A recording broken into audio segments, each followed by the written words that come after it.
Muy buenas tardes, señores estudiantes. Vamos a comenzar la clase del día de hoy. Nosotros tuvimos clases el día martes y ya habíamos avanzado un poco del tema de la semana y hoy vamos solamente a continuar. La clase anterior habíamos estado revisando la página 192 y la página 193, para lo cual les voy a pedir que tengamos nuestro texto abierto en esas páginas para continuar con la actividad de la semana, ¿sí?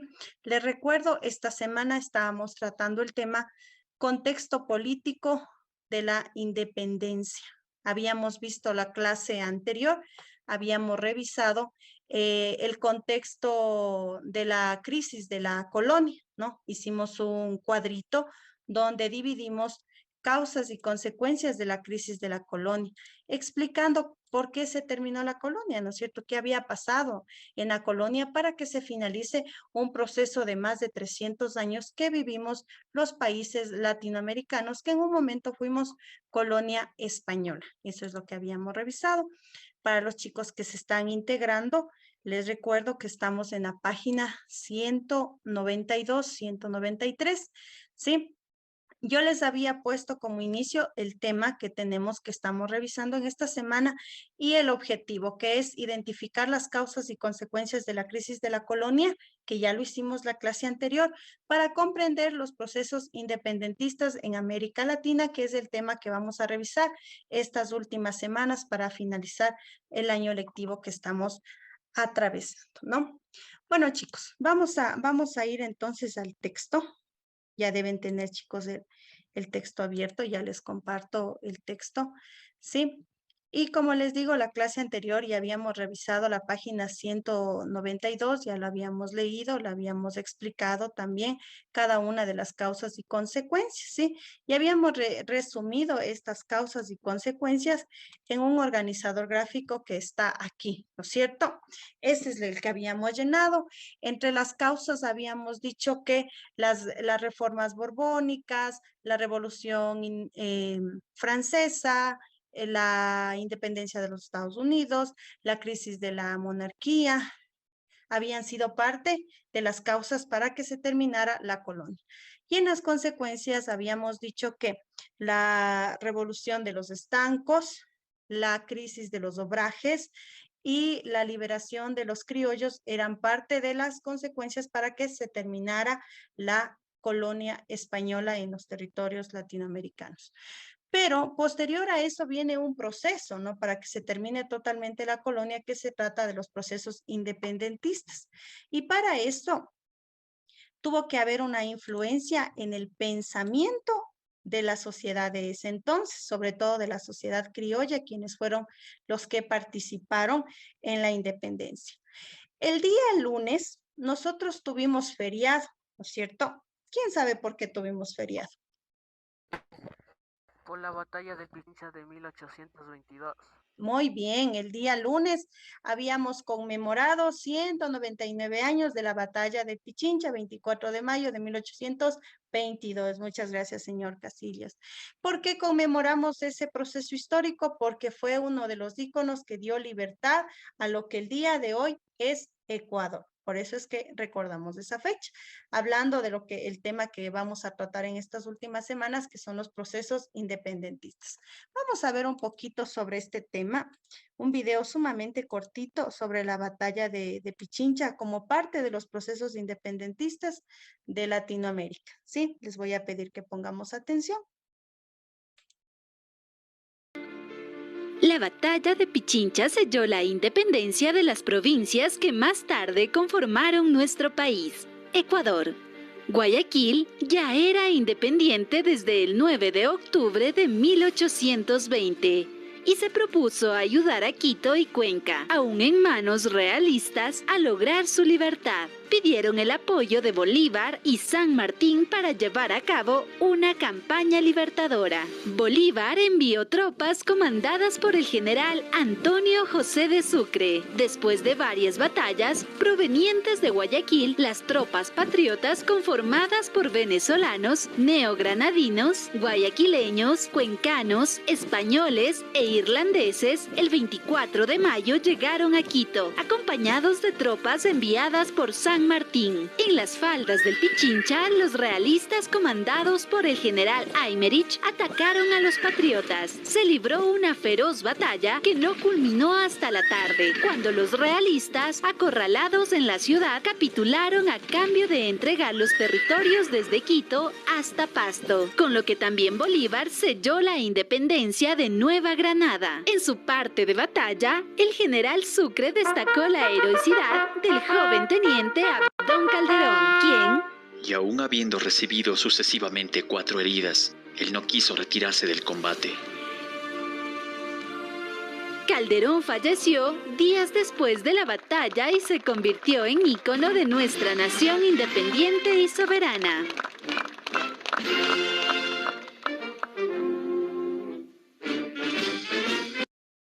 Gracias, chicos, por la atención.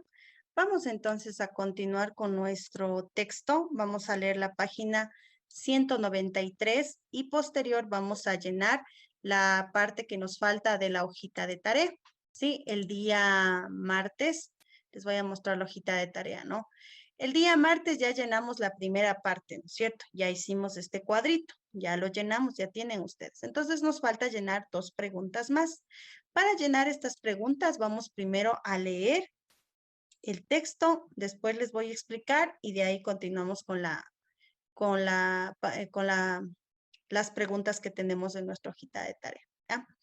Para esto, por favor, le voy a pedir al señor Toapanta que me ayude, por favor, con la lectura. Dice, a lo largo del siglo XVIII. Siga, por favor, la lectura. A lo largo del siglo XVIII produjo un cambio de mentalidad por un movimiento que cuestionaba los valores y la organización de la sociedad tradicional del antiguo régimen. El pensamiento ilustre se basaba en la razón, es decir, la inteligencia humana, que permite al ser humano entender su entorno, relacionarse con los demás y combatir la ignorancia y la superstición. Muchas gracias, señorita Toapanta. Siga, por favor, con la lectura, la parte pensamiento ilustrado, señorita Guevara. Ya, el pensamiento ilustrado. Las principales ideas de la ilustración aportan nuevos puntos de vista en el ámbito de los derechos, la política y la organización social. Muchas gracias. Hasta ahí. Ayúdeme, por favor. Casillas, derechos naturales. Libertad. La libertad individual suponía para los ilustrados una dimensión de la razón que facilitaba al ser humano la posibilidad de pensar por sí mismo, lo más que otorgaba autonomía personal. Igualdad. Los pensadores ilustrados consideraban que todos los seres humanos nacían en igualdad de condiciones y de derechos. Muchas gracias, señor Casillas. Siga, por favor, organización social, señorita Paredes.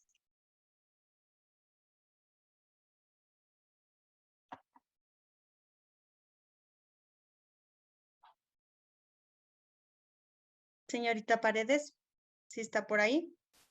Estaba levantada la manito. Señorita Simba, por favor, ayúdenme con la organización social. Contrato social. Según los ilustrados, los seres humanos renuncian a su voluntad individual para someter a las reglas establecidas para la sociedad. Organización en clases. Los ilustrados proponían una nueva organización social en grupos diferenciados por su riqueza, clases y no por su nacimiento. Estamentos, por lo que se oponían a la organización estamental de la sociedad. Fe en el progreso. Los pensadores consideraban que a través de la educación los seres humanos podían acceder a un progreso indefinido. Muchísimas gracias. Continúe, por favor, con la lectura, señor Manobanda. Principios políticos.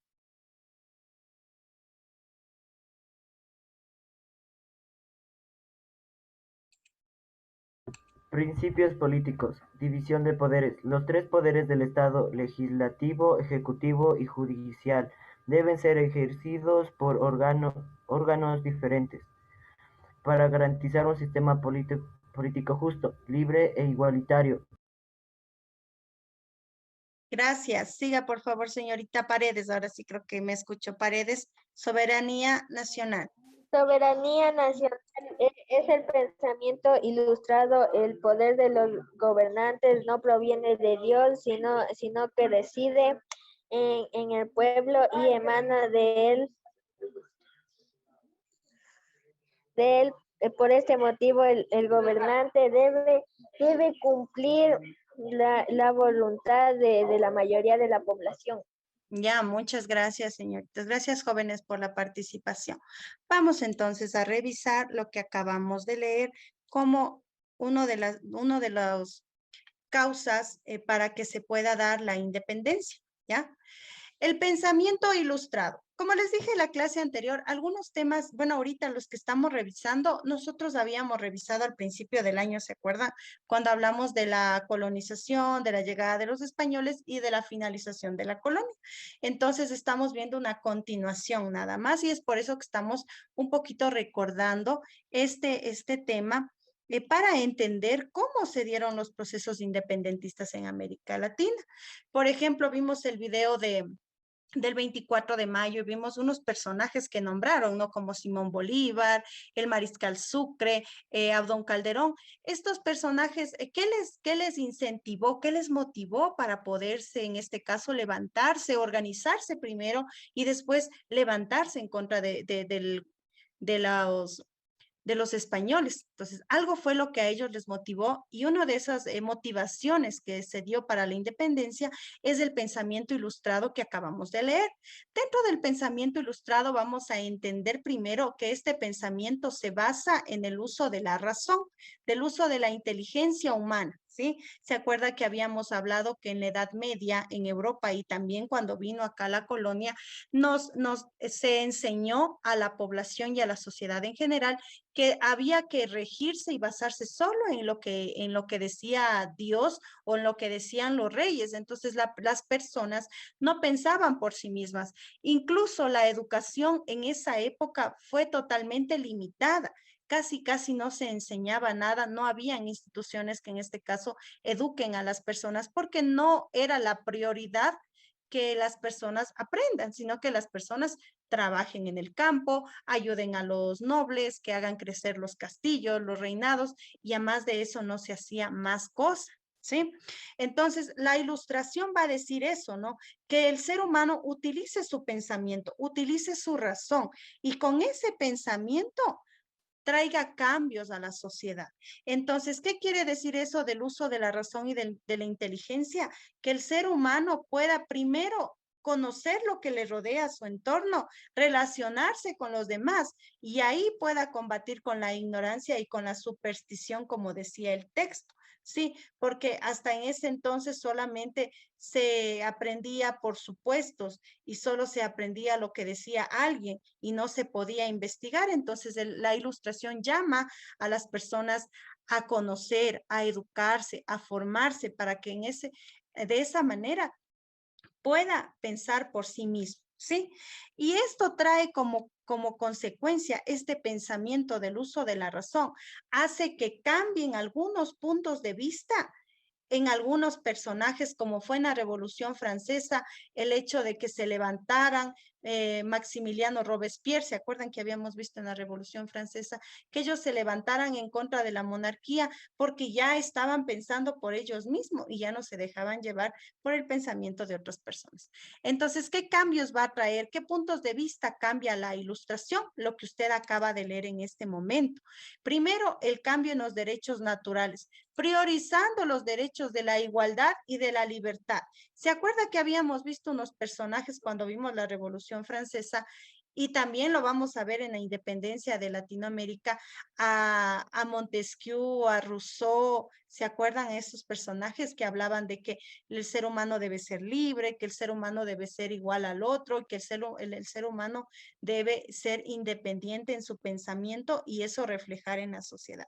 Entonces, los derechos que buscan en la Ilustración es la igualdad y la libertad, como ustedes lo leyeron, ¿sí? También habla de una organización social diferente. En la época, tanto en la Revolución Francesa como aquí en América, se basaba todo en lo que decía el rey. Eso se llama monarquía, ¿no es cierto? Entonces, no se podía, por ejemplo, ahora nosotros recién nomás tuvimos el día lunes la posesión del presidente, ¿no es cierto? ¿Cómo llegó Guillermo Lazo a la presidencia? ¿Quién sabe? ¿Cómo pudo llegar él a la presidencia? Con votaciones del pueblo. Ya con votaciones del pueblo. Por nuestros votos. Eso, por los votos de la población, ¿no es cierto? Pero en ese entonces, para que un rey llegue al poder, no se necesitaba de elegir, ¿no es cierto? Debía nacer ahí, ¿no es cierto? Eso se llama una sociedad estamental, lo que ustedes leyeron ahorita en el libro. Esta sociedad estamental da por herencia el poder o da por herencia la pobreza. Entonces, si nació campesino, si nació siervo, si nació vasallo, moría siendo vasallo, moría siendo campesino, moría siendo siervo. Y el que nacía noble, el que nacía en la realeza, moría de ese estatus social, así sepa o no sepa nada. Pero nosotros en la actualidad ya no tenemos esa forma de gobierno, ¿no es cierto? Justo por este pensamiento ilustrado que habla de un cambio en la organización social. Hablando del contrato social, ustedes leían y decían que el contrato social hablaba de que no se piense en una sola persona, sino en la sociedad en general. Cuando hablamos de la monarquía, ¿quiénes eran los privilegiados? Los reyes, ¿cierto? Y la población en general casi no les interesaba. Entonces, el contrato social habla de que se debe pensar en todos, no solamente en unos pocos. Hablando de la organización en clases, terminar esos estamentos, terminar esas herencias, ¿no? Que la sociedad no sea diferenciada por clases sociales de nacimiento, sino por lo que se ha esforzado y de una u otra manera ha trabajado. Porque los campesinos trabajaban mucho, los siervos trabajaban mucho, pero no podían salir en esa calidad de pobreza porque no, la sociedad estaba estructurada de esa manera. La fe en el progreso dice que se tenga la esperanza de que si uno se esfuerza, ¿se acuerdan la frase que leímos de Simón Bolívar la clase anterior? Que decía que todo triunfo trae consigo un sacrificio, ¿no es cierto? Entonces, si la gente se sacrifica, se esfuerza y puede llegar a progresar, debe ser justo que progrese, cosa que en la época no era así. Por más que trabajen, no podían salir nunca de pobres. División de poderes. Aquí va lo que se aplica hasta en la actualidad y que fue vigente desde la Revolución Francesa, que ya habíamos visto clases anteriores, que es la división de los poderes. Estos poderes, ¿qué poderes nomás son? ¿Quién se acuerda de estos poderes? Recién nomás los leímos también. ¿Cuáles son estos tres poderes? Puede revisar también en el libro de estos poderes. ¿Cuáles son estos poderes? A ver. Dicen, ¿puede repetir otra vez, por favor? De los poderes, claro, no hay problema. Los poderes, decíamos, el ejecutivo, el legislativo y el judicial, ustedes tienen en el texto. ¿Cuál es el ejecutivo? El ejecutivo viene a ser el presidente, bueno, en la actualidad es el presidente, no es la máxima autoridad. ¿Cuál es el legislativo? En este caso es la Asamblea Nacional, el legislativo. En ese entonces también eran los congresos o los parlamentos, en el caso de Francia, cuando ya se formó el parlamento, esos son los legislativos.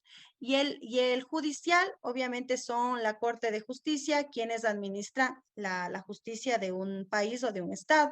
Pero antes de esa división del estado, cuando hablábamos de la monarquía, el rey era encargado de todo. El rey hacía las leyes, el rey hacía los decretos, el rey juzgaba y el rey asimismo exoneraba si creía conveniente. Entonces, ¿qué habla la ilustración? Que no es bueno que una sola persona tenga todos los poderes, sino que debe haber división para que no haya el abuso del poder como lo había en el tiempo de la monarquía.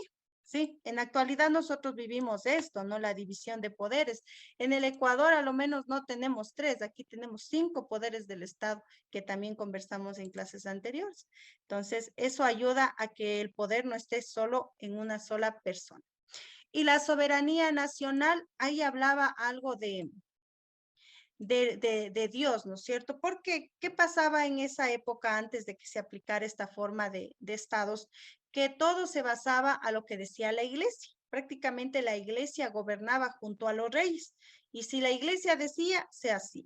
Y bueno, cuando hablamos de soberanía, hablamos de una independencia de las personas y sobre todo de los estados y de una autonomía. ¿Qué quiere decir eso? Que se toman las decisiones a criterio del Estado y no a conveniencia de nadie. En la actualidad, el Ecuador y la mayoría de países somos países soberanos. ¿Por qué? Porque tomamos decisiones por nuestra propia cuenta. No esperamos que nadie nos diga lo que tenemos que hacer. Pero cuando éramos colonia española, nosotros no podíamos tomar decisiones.